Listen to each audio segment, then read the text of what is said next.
My name's Phil Stokes. I'm the CEO of Reach London. Reach is a new collaborative network to catalyse church planting, support missional leaders in London. And we're so blessed and privileged to welcome Pete Scazzero for this Reach Forum. Pete has been a key influence in the formation of Reach over 10 years ago, I think it was. Julie and I decided to read the Emotionally Healthy Leadership book on our holiday. And I think we spent a week stuck in the chapter on marriage, realizing we had some emotionally healthy growing to do. It massively transformed our leadership and approach to discipleship. And I think EHS, Emotionally Healthy Discipleship, together with the discipleship materials of 3DM, Mike Breen, they've been the hammer and anvil, if you like, that have led us to launch Reach London and to build this conversation. Lots of these forums take place on different subjects. We hold learning communities and other ways of coaching and supporting leaders. And I think, Pete, we're probably one of your number one book and podcast promoters here in London. We visited Pete.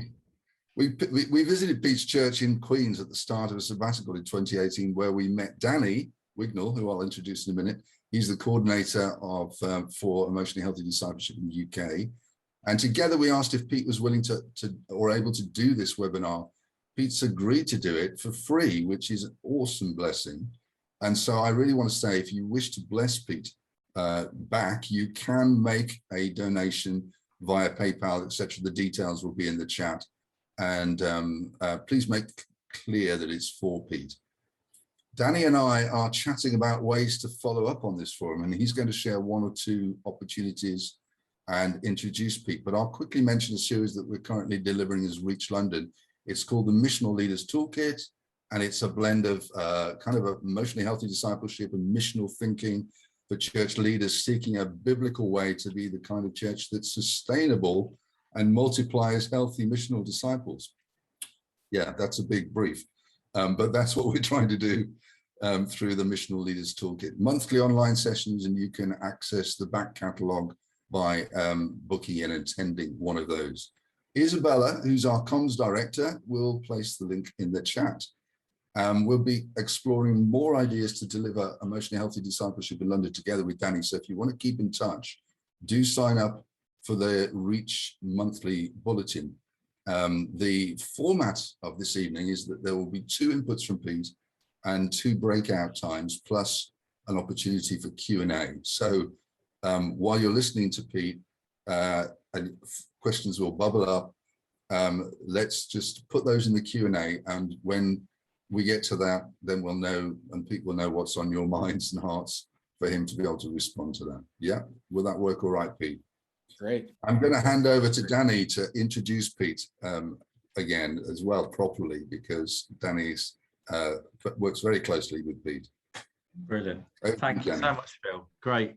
Well, welcome everyone. So good to see you. And I, like Phil, have been immensely impacted by Pete's material. I had a sabbatical back in 2011. I've been a church leader for about just over 20 years. And I realized when I stopped and had a sabbatical that I was pretty close to burnout. And at that point, I discovered, I think it was the Emotionally Healthy Church book. And I suddenly realized that I had no excuses anymore for saying, well, I'm an activist, I'm an extrovert, you know, I don't do any of this contemplative stuff.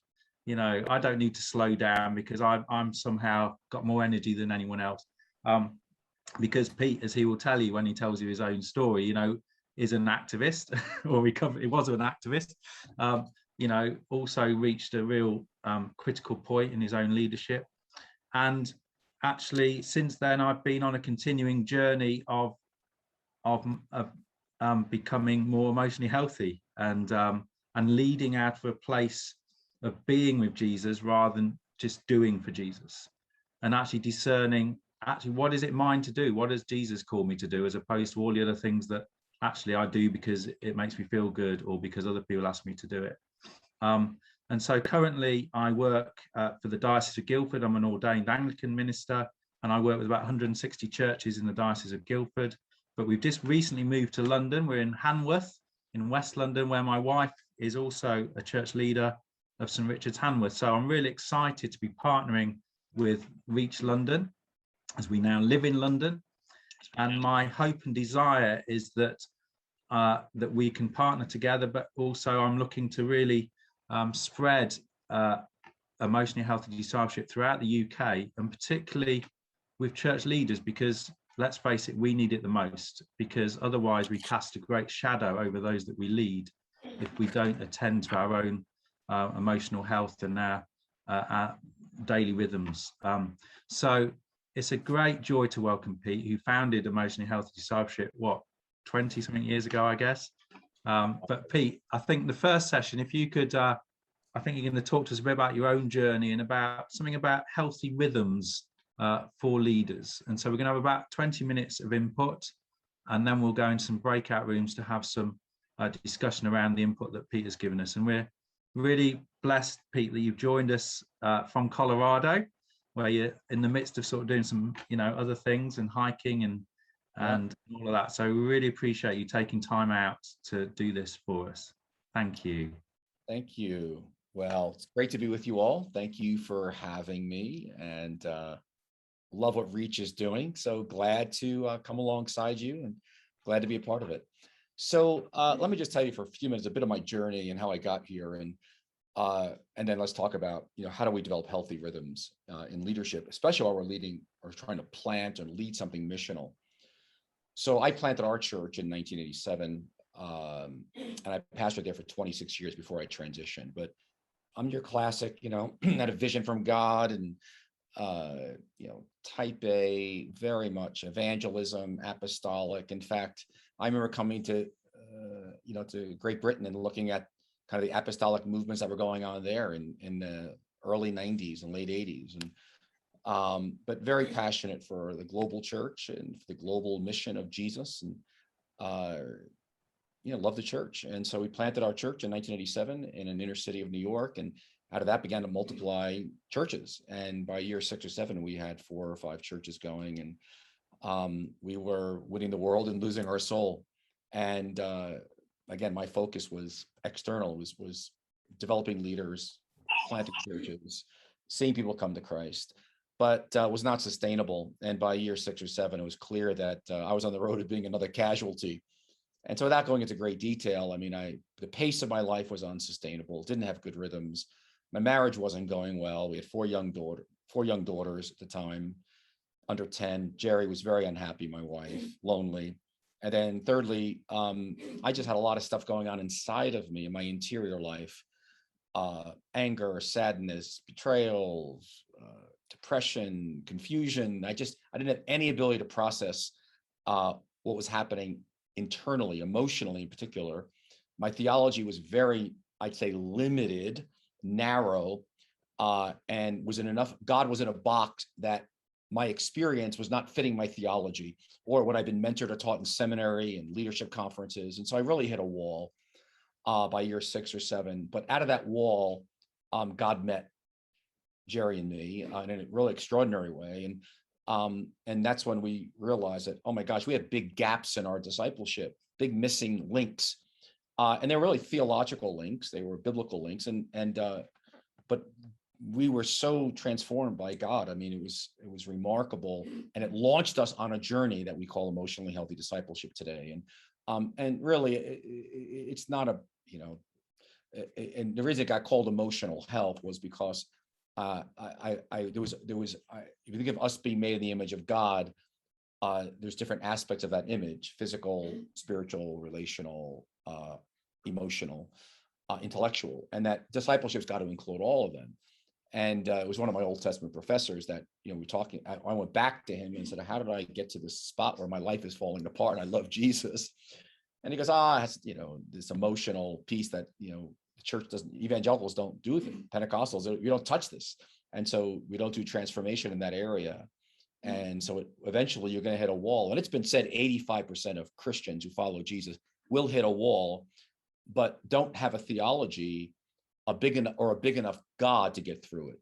So we set out in 1996 out of our own transformation to begin to study and research and live out of our local church and our own personal lives. And began to develop all this stuff that we call emotionally healthy discipleship. And it's really these missing elements of discipleship. And it's out of, last 26 years, it's out of the overflow of our lives that we've been, in a sense, giving it away. So it's been a journey we continue to learn and grow in, and best years of our lives have been wonderful.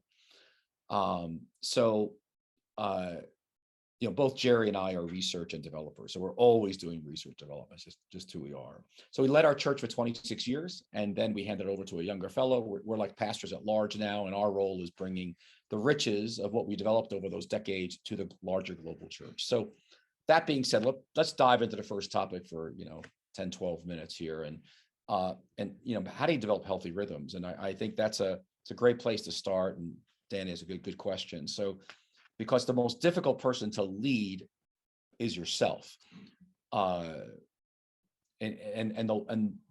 capacity to self-differentiate, lead yourself, is the greatest determinant of what you're going to build in terms of health around you. So developing a healthy rhythm and the pressure of ministry is no small task. And so if I had to start with how do I slow down for healthy rhythms, working with someone, and for you all, I don't care if your church is 20 people, 100 people, 200 or 5,000, it's the same challenge. It's tremendous pressure. The needs are endless. And in a sense, there's no structure for your time. It's not a 9-to-5 job. I used to say, I wish I could just be a carpenter. I go to work, I bang the nails, and I go home, and that's the end of that. But the nature of servant leadership is there's no boundaries to this thing. It's just wide open. So yeah, in my early years, I just worked a 7-day week. I just figured I just worked, and I tried to take days off to keep myself flowing with Jesus. And I had my quiet times, very disciplined with that. But it wasn't enough. And so again, if I was going to start with you, it would start with Sabbath. You developing a rhythm in your week is probably the first place to start. Then I would say a rhythm in your days, then a rhythm in your quarters and your year. In other words, a rhythm of life. So let's just start with Sabbath. I don't know how to do a poll on Zoom, but how many of you have a 24-hour period each week that you stop all your work, paid and unpaid, you rest your soil of your soul, and then you engage in delight in all the miracle of life around you, all the gifts of God, and you're seeing God in the invisible in the visible world. You're just seeing His beauty, but you're actually having a Sabbath. You're stepping out of work, all of your work. You're letting it go because God's on the throne. He's running the world.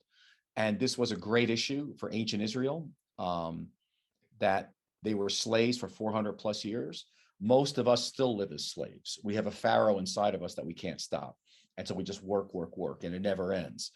And so my first, if I was your bishop, I'm not an Anglican, but if I was a bishop, and you were a vicar under me, and you were not Sabbathing, I would put you in some kind of probation.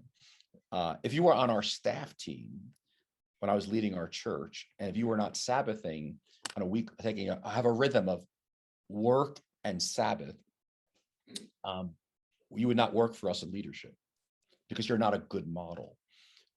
So we do on so the first thing is cultivating a Sabbath rhythm in your week. This is a large topic. I don't have time to go into all that's involved in Sabbath, but I have 4 guidelines: stop, rest, delight, contemplate. And you can read about it in Emotionally Healthy Leaders, a great book. It's a great chapter on that for leaders on practice Sabbath delight. That's number 1. So Sabbath. And you want to learn, talk to someone who's been doing it. It's going to take you some while to figure it out, but it's not a minor issue. It's a life and death issue. Okay. This is not small. Because in fact, I've never met a leader who's living healthy rhythms over a long period of time who is not engaging in Sabbath. In my decades, it's one of the oil lights in a car. If a person's not Sabbathing, that says their life is out of control, or they're doing more for God than he ever asked you to do. Because it takes a lot of trust to let go and surrender on Sabbath that God's got this. So that's number one, Sabbath. Second would be, I would invite you to and what I do for Healthy Rhythms is I order my days around the daily office, and I have a rhythm of mini Sabbaths each day. In other words, I have morning prayer, morning devotions, and I stop at a kind of mini Sabbath I did this morning. And then midday, I have a pause, a shorter time to just kind of, let go. Again, I'm surrendering my will to God's will. I'm letting go of everything, all outcomes. I'm trusting him. And then evening, before I go to bed, I'll have a final midday office. But I've got a rhythm in my days as well. So I'm always thinking rhythms in my days. All right. So I got rhythm in my weeks. I got rhythm in my days. And then we actually, I would invite you to develop a rule of life for your year. And so, I'm now 65. And so Jerry and I, we, got lots of, we could work a 90-hour a week very easily. And so we're engaging in rhythms appropriate. So we're actually we're out and we did a little conference here in Colorado. We live in New York City, very, not the most beautiful place in the world, busy place, but we did a little pastures event here in Denver area. And then we said, we'll spend a week up in the mountains and in Colorado, and we'll do a little bit of work out here. But a rhythm, we're developing new rhythms now in our 60s that fit us as we want to serve Jesus for all of our days until God brings us home. But your rhythm, you have seasons of life. And so you need rhythms in your days, your weeks. And then of course, if depending on what you're doing right now, you're think through your year, and even treating vacations for 1, 2, 3 weeks as mini sabbaticals for a week or 2 weeks or 3 weeks every year. It's again, we've got to bring rhythms to our lives. And so treating your vacations, you begin to think through way in advance, what can I do for delight on my vacation in the summer, and treat it, I call it vacation/sabbatical. And I actually had 3 4-month sabbaticals while I was pastoring our church because I needed them long term, and they were really significant. So if you're going to make this long term, and we're in year, I don't know, Jerry and I have been doing this since we were 19 years old, but we're flourishing and our cup runs over. But it's out of these rhythms that our joy for Jesus flows. And see, the key is you want to be leading out of a cup that overflows. Well, that means you need time alone. So silence is big for us. Solitude is important for us. The daily office, daily Sabbath, a rule of life that we update on a yearly basis is very important for us. Crafting a balance of, we've drawn a lot from Benedictine spirituality. We've learned a lot from monasticism. And I'm convinced that Karl Rahner said this in the 1970s, that any future Christian is going to be a mystic, and that is, in a sense, have a monastic contemplative dimension, because and so we've drawn a lot from the Trappists and monasticism in our active missional work as pastors here in New York City, and developing that contemplative dimension of your leadership is very critical for your long-term future. Let me mention one other thing, and there's so much I could say here. I'll just, in our little time here, you have been given by God what is often called sealed orders. In other words, God has a mission for you. He's got a purpose for your life. He's got a calling of how your service to Jesus to unfold in your life. It's different than mine. It's different than Phil's. It's different than Julie's. It's different than Danny's. And so discerning, what has God called you to do? And who's he calling you to be? Well, that requires that requires a rhythm of being and doing. In other words, time that you're investing in yourself and in God for God to form you, speak to you, shape you, out of which you do the ministry.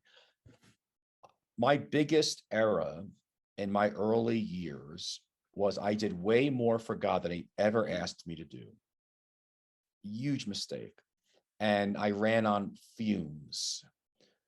Success, if I could define it for you very briefly, success is becoming the person God calls you to become and doing what God calls you to do in his way and according to his timetable. I'll say it again because it's very important. Success is becoming the person God calls you to become and doing what God calls you to do in his way and according to his timetable.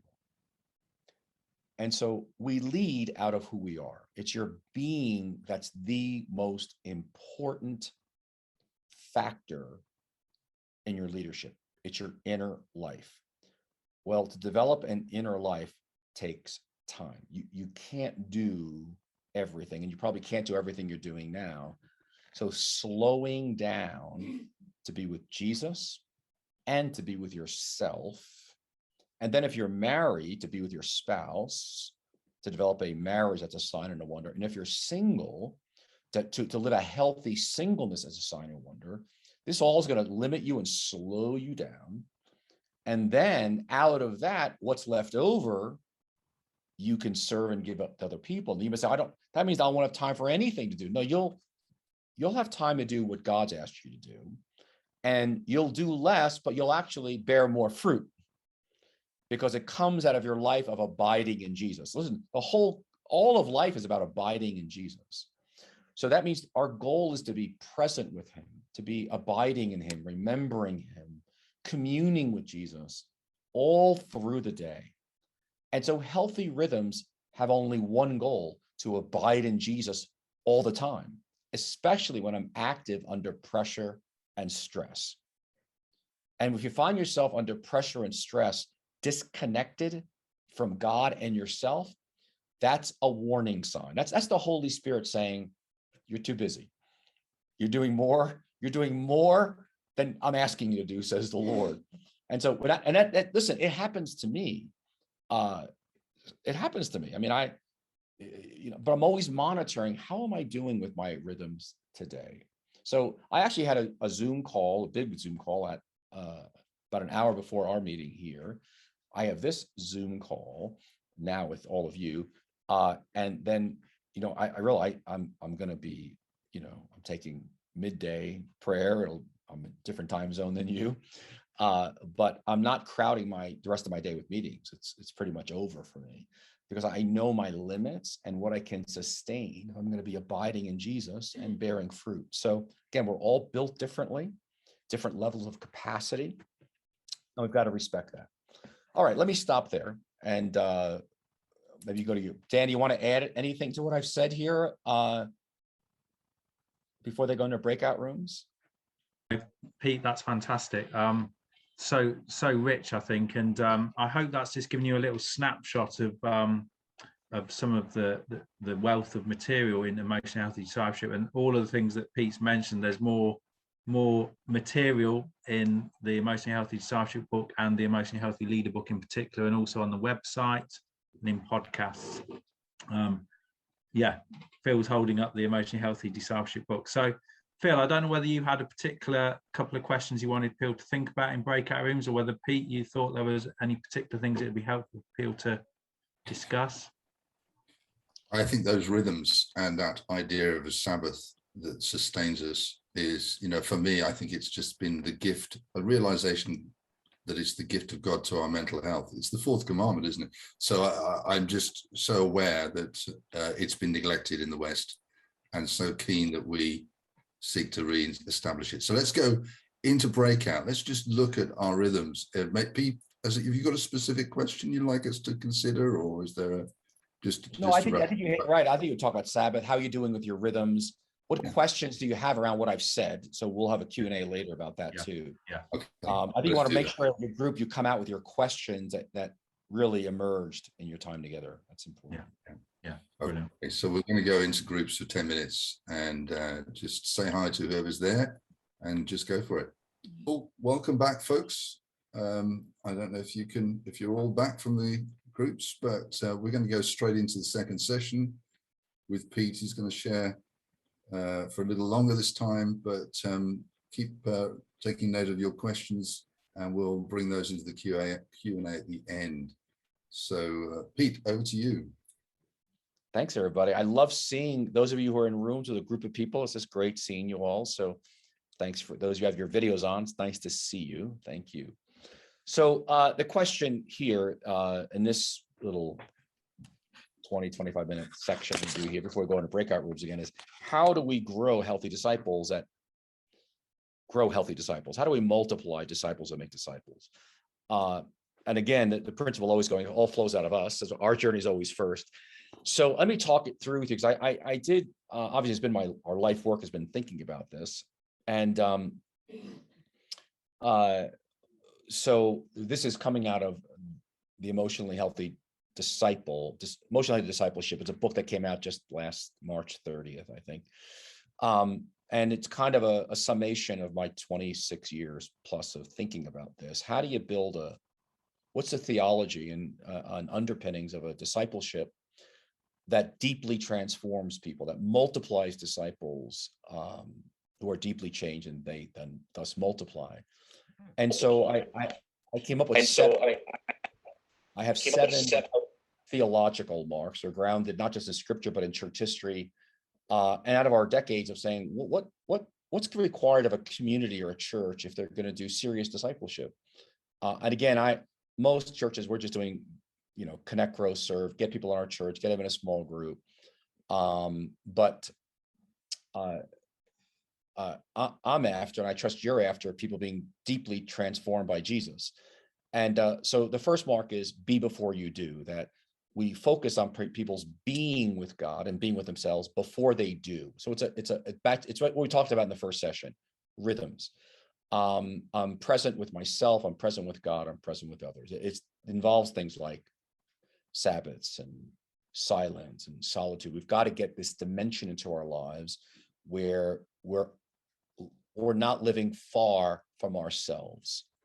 It's interesting, Jerry and I did a little workshop for about 18 pastors last week, young pastors. And I think Jerry made a comment to me. She goes, she was sad. I was just sad because a number of them were living so far from themselves. And what she meant by that was they're just not in touch with what was going on in their own interior life, their own anxieties or angers or frustrations. They were just moving so fast that they were just not present with themselves. And so our goal for that day was slow them down to be again with themselves and then be with God. Because if you can't be with yourself and be with others, how are you going to be with other people? Because you're not present with them either. So be before you do is number one. And this issue of slowing down, learning to feel, integrate your, what's going on internally is so critical and foundational to all that follows. And I think we see this clearly in the life of Jesus, John the Baptist, Elijah, Moses, all through scripture. And I like what Bernardo Clairvaux, once wrote in the 1100s. He was a great Cistercian abbot, and he basically he rebuked one of his monks became pope, and he rebuked him because he'd been too active. He was kind of a sloppy monk, and he said, "You better basically pull back into silence and solitude, because you're now carrying the weight of the Western church on your shoulders, but you don't have the inner life to sustain it." And he calls him to not be lazy, because busy people are lazy people. But he calls him to the discipline of silence and stillness, so he can have an interior life out of which overflows to what he does externally. That's number one. The second mark is, I called it, follow the crucified, not the Americanized Jesus. And I'm not using the word Americanized like American culture in particular. I spent a few years on the Gospel of Matthew looking at how Jesus discipled the 12, and then how what was he trying to teach them? What was he trying to build into them? And I realized he was driving out of them bad discipleship. They've been formed by the culture of their day. And they actually represent the temptations of the devil in the wilderness to Jesus. In other words, the same temptations that came to the 12 disciples are the same temptations that you and I deal with every single day. And that because they're universal, they're ultimately demonic.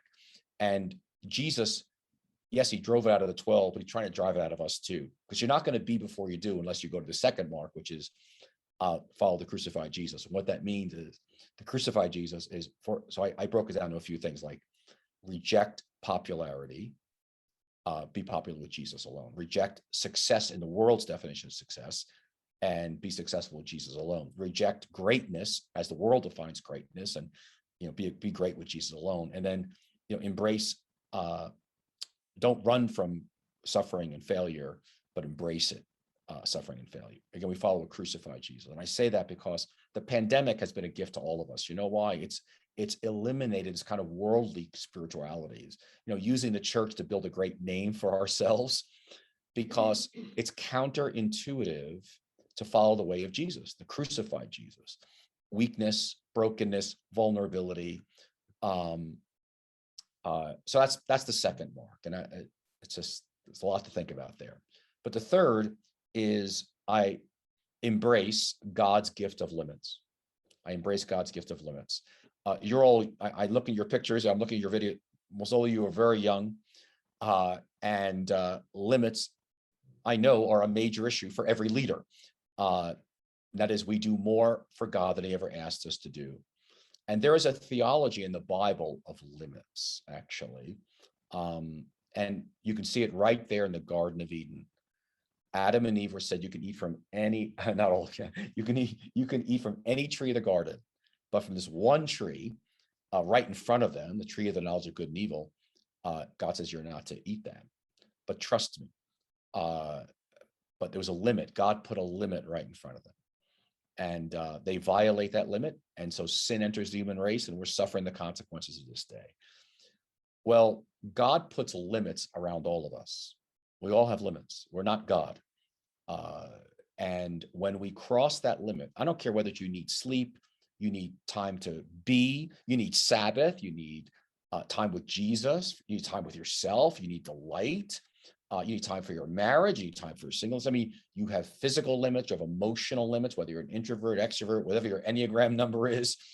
But we all have all kinds of limits, intellectual limits, family of origin limits, if we have children limits, and we embrace them as gifts from God.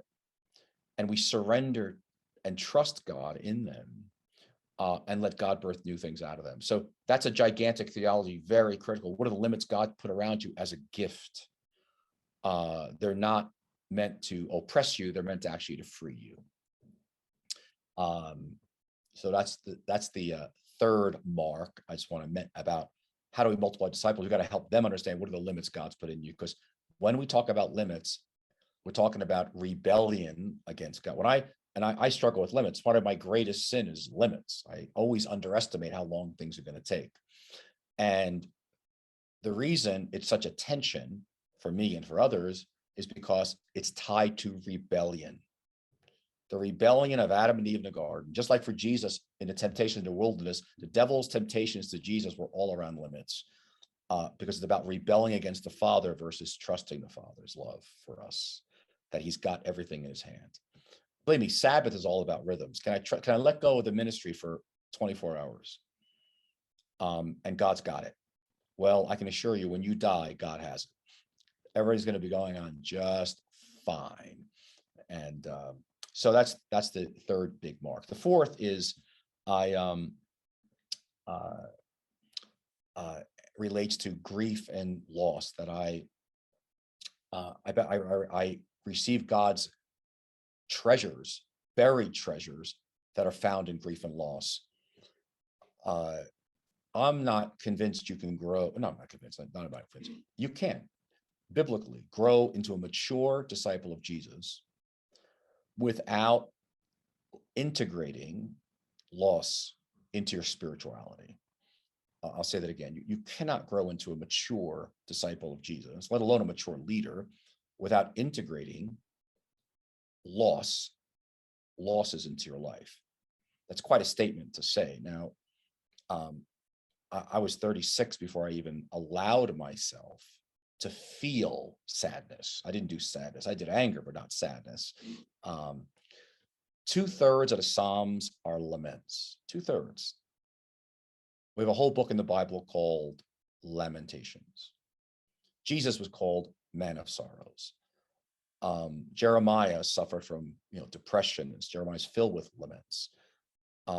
David, when Saul was killed in battle and Jonathan was killed in battle, in 2 Samuel 1, he stops. He doesn't just grab the kingship and say, "Oh, I'm glad that bum is gone." He writes a lament, a song of worship, but it's grief to God, and he commands all his army at that time, to sing this lament. He teaches them to lament.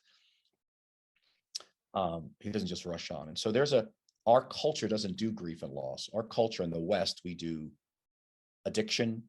We do, let's medicate our pain, let's stuff it and move on, let's minimize it, let's deny it. It's not something we do in our culture. It's so interesting, here in the United States, I don't know the number in the UK, but 670,000 people have died in COVID-19. That's a lot of people. And our church is only about 7 miles from the World Trade Center, 9/11. And tremendous grief and loss. What's interesting is that everyone just wants to get back to normal. Like let's just move on. And, it's just classic Western culture. But what does it mean to even pause and integrate that loss into your life? And so Scripture gives us a way of integrating our losses, and we pay attention to them like David did in the Psalms. They go back to feelings. He feels a full range of emotions before the Father. He's suicidal. He's happy. He waits on the Lord. He's singing. He's waiting on the Lord with it. He's not doing it just in lamenting. He's waiting on the Lord. And then thirdly, he lets the old birth the new. He trusts God for resurrection. And so we serve a living Jesus. Watch it. Lament. Something has ended with the pandemic. I mean, the way we've done church has ended. I don't know what's unfolding right now. It's still unfolding, but something has ended as we know it. I don't know what it's like in the UK here, but I've heard just recently, the average church has lost at least 50% of its members. That's a blow, okay? If you're at a church plant with 80, you're down to 40 or 30 people, that's a blow. And I've had multiple pastors say to me, they're so grieving because the church they were pastoring is no longer there. So many people have moved away or left, and folks aren't coming back to church, and some new people are showing up, but it's a different community than the one I was pastoring before. That's very disorienting. But God's in those disorienting moments. And so again, part of us leading our people to maturity is we've got to do this work of, again, receiving the treasures found. There are treasures in grief and loss, and integrating that. And then fifthly is loving, is making love the measure of spiritual maturity. That the measure to which, the degree to which I'm loving people is the degree to which I can measure my love for God, that you can't separate the two.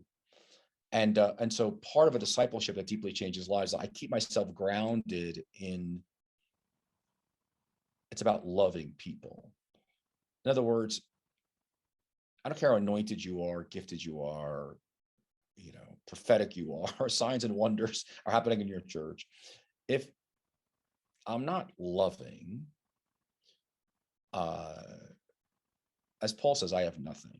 And so a church or a ministry or community that's really doing serious discipleship doesn't get seduced into what happened in the Corinthian church, into defining spirituality from anything outside of humility, brokenness, and gentle love like Jesus. And so I don't know what your church, and charism is, but and that requires a real focus of discipleship.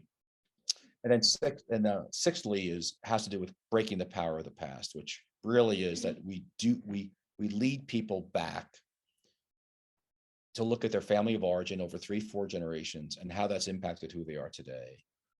And we break the sinful patterns of those things so we can move forward in the future. And so I talked to a friend of mine today who's actually just beginning. He's actually a high-level leader, but he's a long-distance friend. Let me say, okay, so we haven't lived near each other, ever, but I've known him for a year, but he's finally getting ready for this journey we call EH discipleship. And he called me actually this morning, and we just were talking about, he was sharing with me about, for the first time, he's realizing that his whole life and his leadership has been dominated by, he keeps getting himself into abusive situations. And he goes, I never put two and two together, that all was connected to my family of origin, into the abuse that I suffered as a kid growing up. And I never even looked at it. And I'm just beginning to look at it. So he's going to do a genogram in a couple of weeks. And he's just going, because I feel so shaken in a good way. It's like a whole door is opened up for my whole life. And he goes, I've never gone down this road. And I realize yet it's dominated my whole life. So part of a discipleship that deeply transforms is, in a loving way, we're taking people into their inner life so they can be set free. And so part of our work is we've developed some tools like a genogram to help you get access to that material. Again, it's the negative legacies that do us damage, not the positive ones. But we've all got it. We like to say Jesus may be in your heart, but grandpa's in your bones. That's our little saying we use a lot. And most people in our churches, it's like the 12 disciples that Jesus called them, but their understanding of Jesus and themselves was so shallow. And Jesus took them on a journey to redo them from the inside out. And then lastly, my last seventh mark is leading out of vulnerability and brokenness, and leading out of vulnerability and weakness. And so we create a culture. We're vulnerable and weak. We're not defensive. We're not posturing ourselves. Because we're secure in the love of the Father, we're like David. We're appropriately vulnerable. So David committed murder and adultery, and yet he wrote a whole song about it in Psalm 51 to be sung in church. And in the same way, we create a safe culture out of our own ability to be vulnerable and weak. I know it's not very British, it's not very American, it's not very anything. I mean, we tend to be protective. So those are my 7 more. How do you build a healthy culture? I would add 1 more to that. There's 7 in the Emotionally Discipleship book, and I'd add the one, Phil, you mentioned earlier, which is lead out of your marriage or singleness. If I was going to put it, just in other words, to build a healthy discipleship, you've got to live it out in your marriage or your singleness. By single, I mean your close community of a few people. That's really your tight community. But you're living it out, not just in your personal life, but in your closest relationships. And if you're married, to your marriage. Okay. All right. Let me stop there. That's plenty to chew on, I trust, for your breakout rooms. And we can do some Q&A when that's over. Wonderful. So rich. Thanks, Pete. Okay, well, we'll go into the breakout rooms. I've put those 8 things, can't count, 8 things up on the chat there. So if you need them to remind yourself, just chat it through. Ask yourself, what is this the mark of my discipleship and that which I'm reproducing? And just ask any questions you want to share at this point when we come back together. Which stands out to you the most? Yeah. So how long have we got, Isabella, for this one? I can't remember. Let's do 10 minutes. Yeah. 10 minutes. From back. See you all in 10 minutes. So yeah, let's go for it. Wonderful. Welcome back, folks. We're going to spend a little time just Q&Aing Pete, taking the wisdom that is related, or are seeking the wisdom that's related to our specific questions. So I know Isabella's been listening to your questions, receiving them. Do you want to administrators lead us here a bit? Yeah, definitely. I think a few people are coming back now. So welcome back from your breakout rooms. So there are just a few questions here. And what I'll do, I'll actually say your name, and then you get a chance to be brave and ask your question to Pete. So Beth and Adam, you can unmute yourself and ask your question. Hello. So my question was, how do you create rhythms when you're not a person that works easily within routine? So I'm not a person that finds routine and that sort of thing, like doing the same thing every day, particularly helpful. So how do you create rhythms if you're not wired that way? Yeah, for the encouragement, Beth, I'm not either. Okay, I'm on a 4 on the Enneagram, much more artistic, spontaneous, flow. So I think when you think about developing rhythms, it's developing rhythms out of how God has uniquely made you. That's the nuance of it. So yours are going to be different than perhaps Adam. I don't know if Adam's more structured. Like I'm much, but okay, you're not. So, but that's why it takes a lot of trial and error to figure out. But the key thing is you do need some, you have rhythms already. You have rhythms, you go to sleep, you get up, you eat, you know what I mean? You have certain rhythms already in your life. So the question is what, and I don't know if you have a time with Jesus every morning, but you probably got some rhythms that you're doing already, from getting up and having coffee or tea, your meals. The question is, you want to ask yourself is, what rhythms fit me and do I need so I can stay anchored in Jesus and myself each day? And I think, so for me, even though I'm super spontaneous, because my mind, like I have 3 or 4 visions by breakfast, my mind is very creative. I think out loud. So I actually like silence has become, I had 0 silence in my life before I was this whole journey. Now, Mike, I die without it.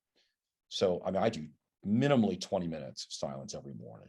I have silence midday, evening, big part of my journey. Now, if you knew me, just, Pete Scazzero, silence, you got to be kidding me. So there were parts of me that had never been cultivated. There's probably parts of you that have not even blossomed yet, but you need some rhythm the question is, you probably need some additional rhythms to help you. The key thing is anchor in Jesus and anchor in yourself.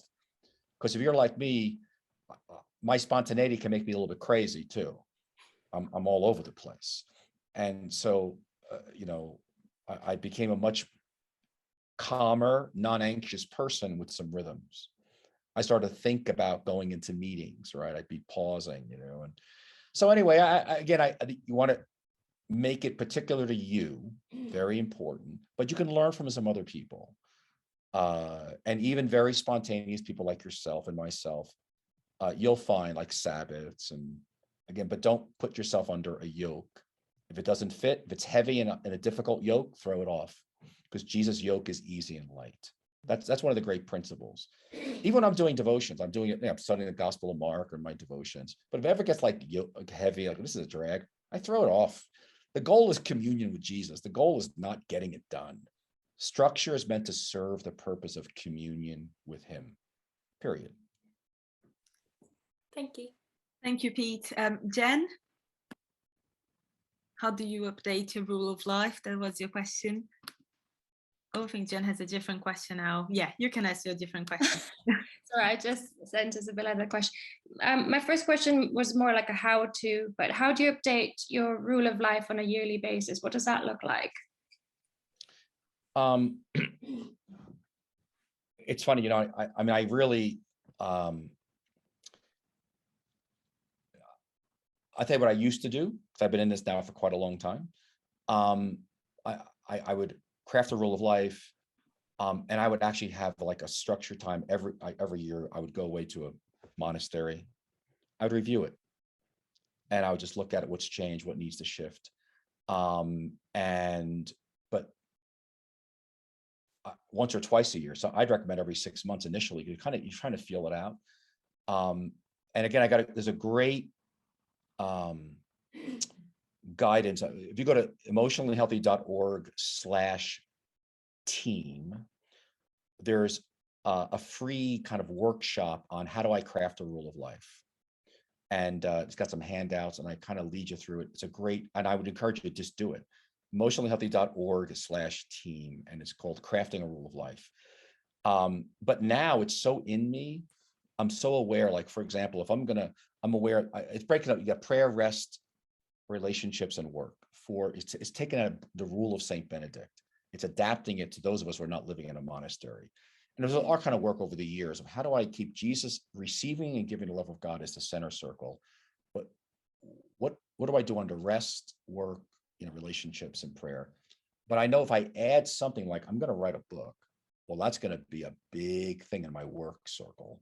Then I better shift some other things. So I'm so sensitive now to this being and doing dynamic. I'm very aware that if I add something, activity to my life, it's going to affect other things. Does that make sense? So it's almost like I update my rule of life every day. Like I'm like so aware and sensitive to God inside of me and the Holy Spirit that we're just making shifts, myself, Jerry. And so you want to, again, we're listening to the Spirit of God inside of us, who's guiding us, who's leading us. And we're making adjustments along the way. But the goal is to be receiving the love of God. That's because if I'm not receiving the love of God constantly, I can't give it out either. You cannot give what you do not possess. You can only give what you do possess. That's why receiving is so critical, out of which then I give out. So I've got to be positioning myself to be receiving, out of which I give. Hope that helps a little bit. Thank you, Pete. Joanna and James, question about Sabbath. Yeah, so our question was asking what came first, the daily rhythm of stopping and pausing, or the full 24 hours Sabbath? Because we recognized in our breakout room that it's hard to change gear suddenly, like to go from 100 miles an hour, someone said, to 10 miles an hour. So changing gears abruptly can often cause some damage. So how was it for you? Like maybe getting into the habit of morning and midday evening helps cultivate that Sabbath rest? You know, since my journey was, I began to, so again, I don't know you, James, personally, but if I was working with a team of pastors, I would start with Sabbath. I would start there, but that wasn't my experience. Okay. My experience was kind of both at the same time. Because I started learning about Sabbath about 7 years before I actually got it and started doing it consistently. I was experimenting with it, trying to figure it out, actually dealing with my theology of Sabbath, where it wasn't a legalism, but it wasn't irrelevant, but seeing it as a spiritual formation practice like prayer and Bible study. But that took me a while to get there. Like, you're not saved by prayer, but if you're not praying, you're probably not growing. You're not saved by Bible study. If you're not reading scripture, you're probably not growing very much. Well, you're not saved by Sabbath, but you're not Sabbathing, you're probably too busy. It's impacting you. So it took me a long time to kind of like dig into even just getting Sabbath. But then what happened was I went to a Trappist monastery for a week. I had like a 3 to 4 month sabbatical of just immersing myself with monks. And it was so transformative that I was doing way more activity for God than he ever asked. And I had this experience of lots of silence. Now, again, we had 4 kids at the time, but we kind of stepped out of the craziness of New York and our rhythms. And in that immersion experience, that was it. Like I was going to start like a rhythm in my days and a rhythm in my weeks. And, that was 2003, which is only 18 years ago. But I mean, it got pretty much that. So, but it takes a while to get there. So I would just say, James, what feels best for you right now? You know what I mean? What might work best for you, and go with that one first, But for me, it was all about, the key phrase was slowing down. But I would say start with Sabbath. I would start there. And then I would begin to sort through, how can this whole silence thing is so gigantic, but you need silence and solitude, period. And it's hard to, I don't know how to divorce Sabbath from that at some point. But I wouldn't worry about the daily office maybe initially. I would start with Sabbath, not knowing you. That's where I start with pastors. It's hard. It's like coming off crack, right? It's like if you're a heroin addict, you're a doing addict, all right? And your whole body is wired to be 24/7. It is. And so do you understand, like, to get off of that is going to take time. It's if you see yourself as an addict, a heroin addict, or crack addict, and you need a shift, that your body is going to feel it, is going to rebel against it. That's how big this is. But once you're free from it, you won't go back. You'll say, how did I live like a slave before? Because there's a Pharaoh inside of you that's enslaving you. And once that power gets broken, man, it's wonderful. Okay. Amazing. Thank you, Pete. We have a few more questions, so we'll have to get things a bit quicker now. But a question from Becca. Hi, Pete. Thank you so much. It's really a treat to hear from you live.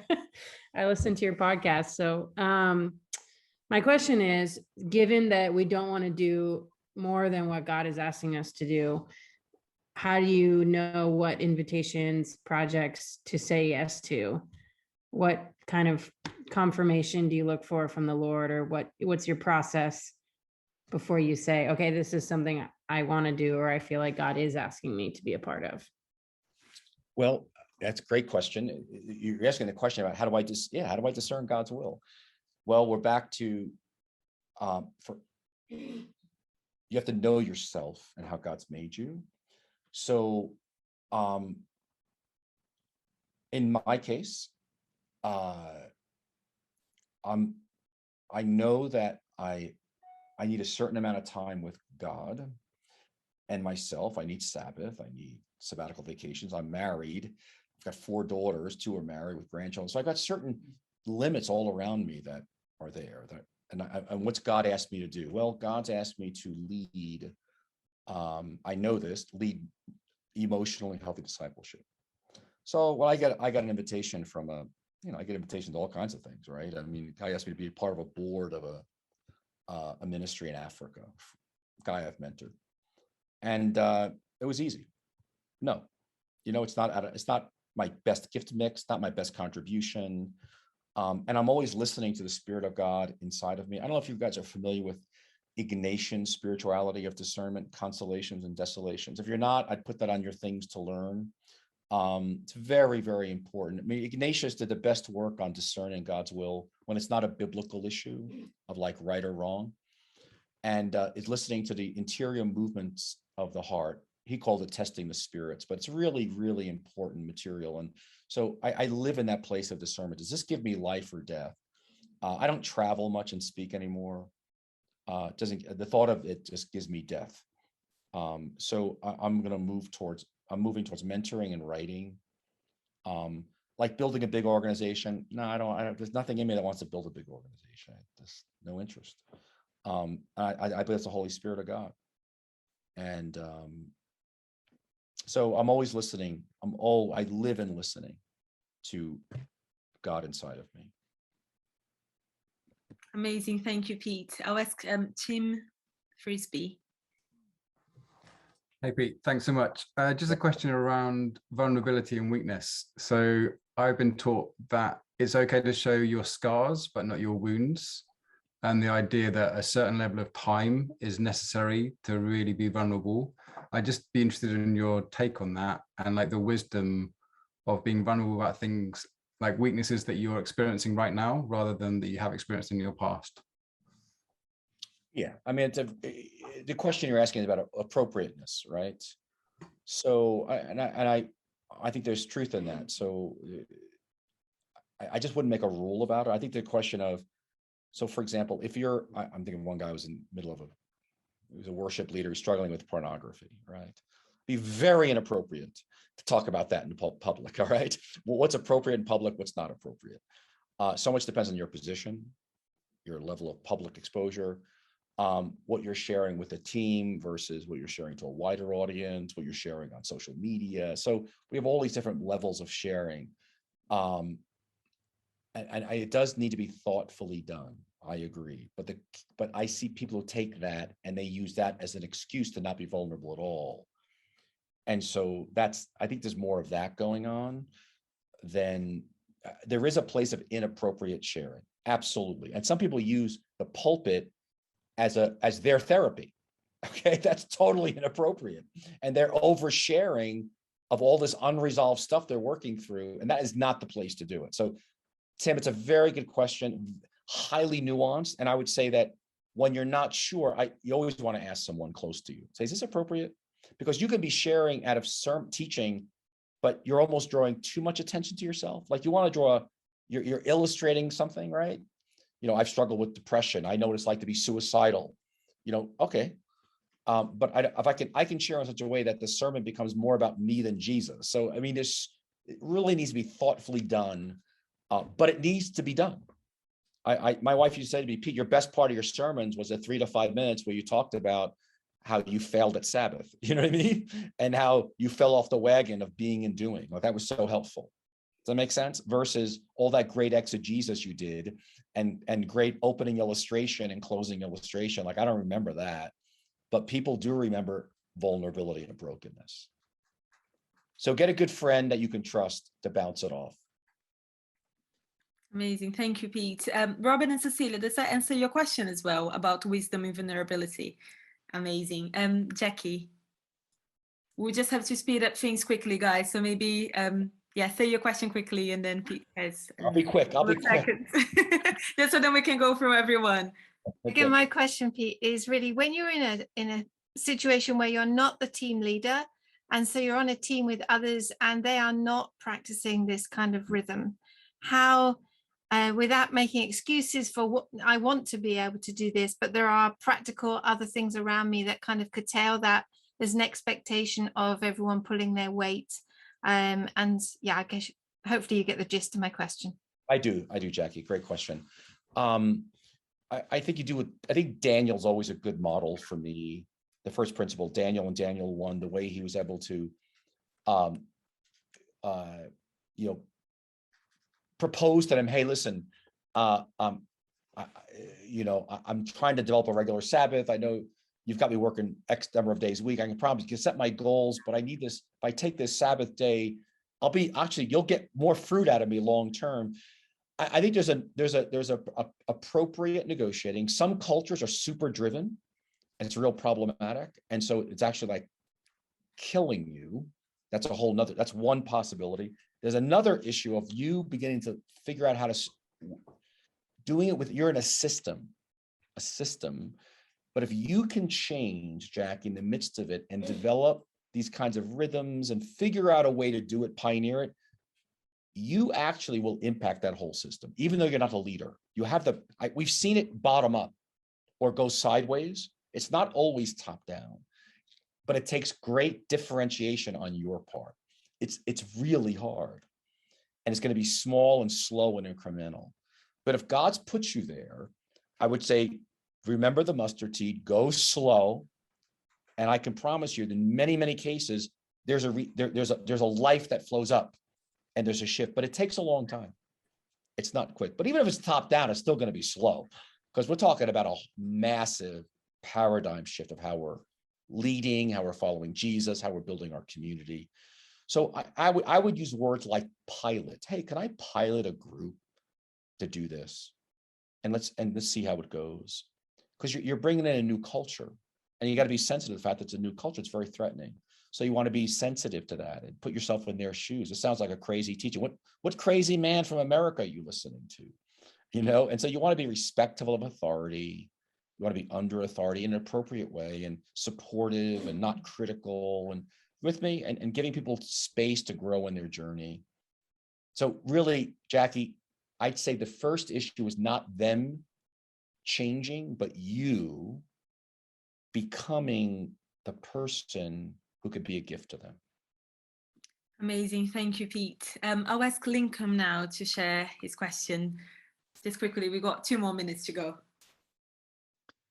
Yes, I'm thinking about words like diligence, hard work, fruitfulness, dominion, faithfulness. These things, these are concepts we teach, think, read in scripture, and they seem to drive this whole restlessness of feeling I need to get to a place of fruitfulness and faithfulness. How do you balance that? Because when I've shared some of this teaching with others, they felt like it's so difficult. I'm trying to find fruitfulness here and I'm running out of time. How do you bring balance on that? Can you avoid false identity as well, in a sense of, in saying I'm being me, when me is very almost workaholic? Yeah. I mean, Lincoln, we bear fruit most probably when we're unaware of it, right? If we're abiding in Jesus, right? If we're centered, we're flowing in him, fruit's going to come. He said that, right? You must bear fruit. Everything grows from the inside out. Every plant, every tree, everything that's alive grows from the inside out. Well, same thing with us. We're inside out.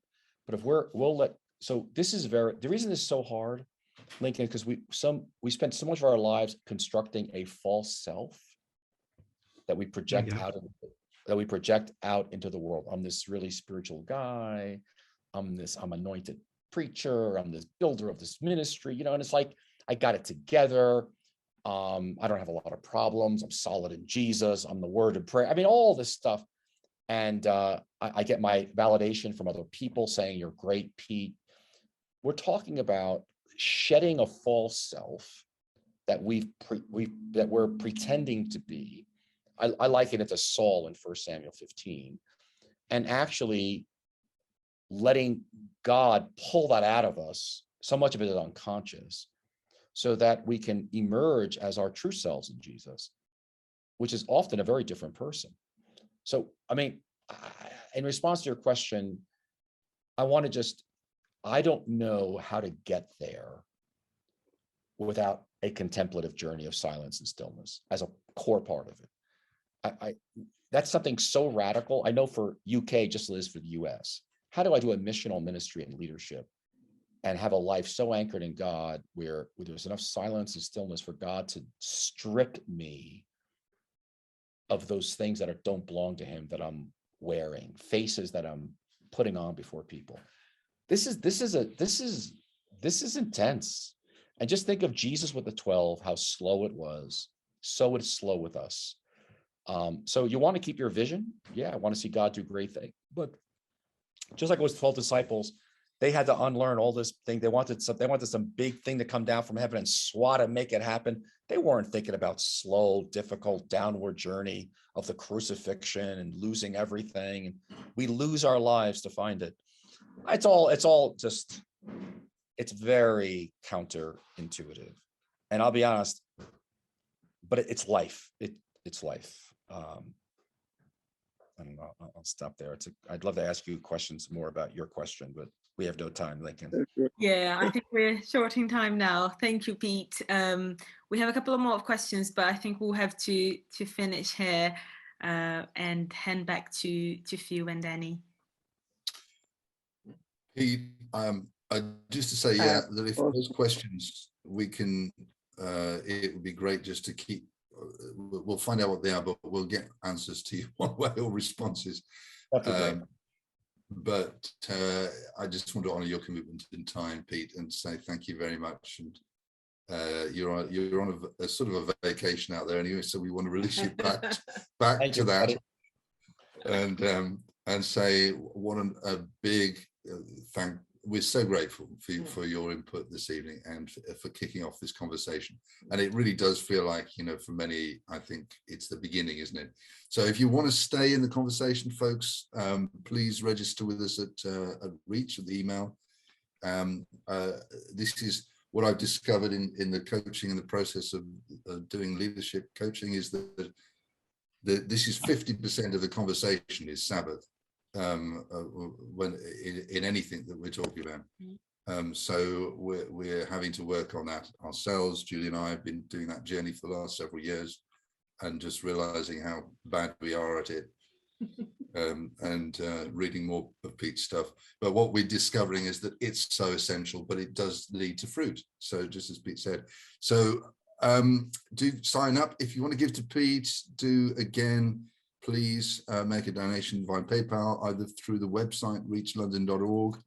You can do that through there, or maybe give it to Reach and invest in that ministry as they get established to support all of you and this in the UK.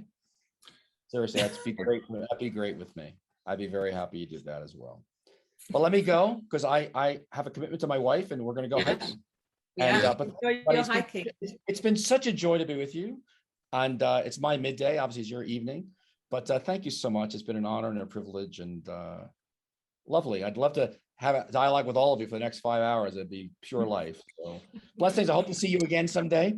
Perhaps maybe even in person. Thank you. Blessings. Thanks, Pete. Thank you. Bye, mate. God bless you. Amen. Great. Thanks so much. Thanks, everyone.